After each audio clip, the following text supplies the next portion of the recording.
To stay up to date with everything here at QCA, please subscribe to our channel and feel free to share our efforts and support our cause. Jazakumullahu khairan for watching. Hi, and welcome to a short presentation of my science fair project. My name is Aisha Abdullah and I'm in 10th grade, and the topic of my project is: does a combination of human willpower and intensive exercises help a person maintain a healthy diet? And does this help a person maintain and prevent them from long-term diseases? Before I move on, I would like to thank everybody who's helped me so far, especially my science teacher. Thank you so much. Around 565 million people are affected year-round with deadly diseases, and out of them 25 million die. But how are we as a society taking precautions? The purpose of this experiment is to determine if the combination of human willpower and intensive exercises help people maintain and prevent them from long-term diseases. I used 4 subjects: Group A, bloating and overweight; Group B, constant allergies; Group C, fatigueness and hair loss; and Group D, light diabetes. I then proceeded to test them every other week on a 6-week period. Some of the variables were independent variable, which was the different subjects, and the dependent variable, the amount of health parameters I tested. I hypothesized that when I test these 4 unique groups, I think that Group D would have the best result in terms of the betterment in their health, and Group A would have the worst, because diabetic patients see faster changes than obese patients. The procedure lasted for 6 weeks, alternating with 1 week in between with exercises, and testing every other day on each week with the 4 factors: 2 internal, which was blood sugar and heart rate, and 2 external, that was belly fat and weight. The results were determined as follows. The first week, they were all soaring high, with around 148 for Group A, 102 for Group B, 127 for Group C, and 178 for Group D.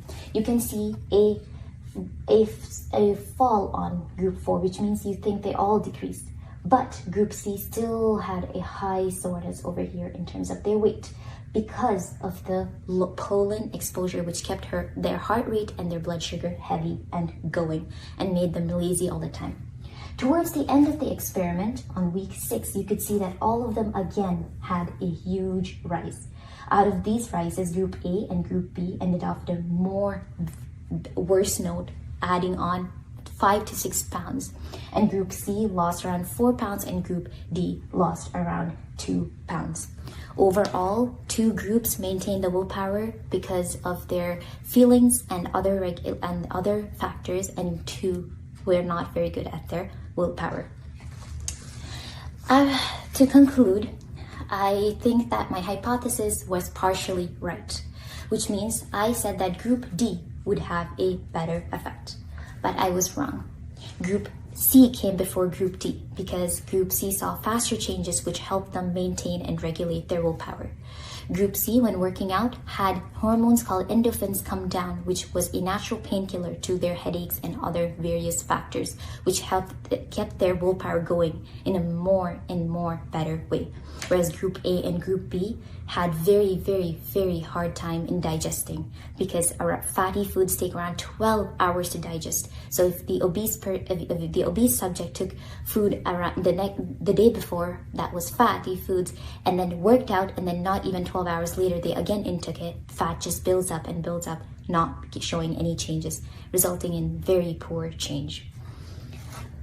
Overall, I realized I learned a lot of things through the experiment. One of it is that willpower is not just willpower, it is a feeling, which means that anything that involves a lot of thinking and decision making will make a person more vulnerable to temptation later on. Last but not least, as Kelly Salvian once said, giving back to the society enriches us as people.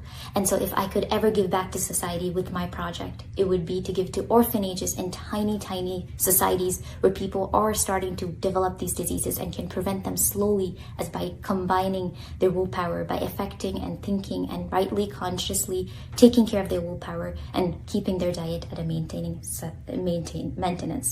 Lastly, exercise and practicing the strength of your willpower through your daily actions is something every person, old or young, should practice on a day-to-day basis, for it will clearly make a difference in every single person's life.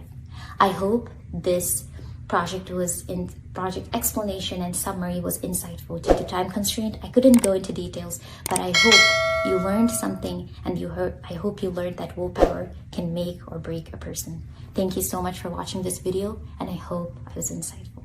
يا من أجبت دعاء نوح فانتصر وحملته في فلكك المشحون، يا من أحال النار حول خليله روحا وريحانا بقولك كوني.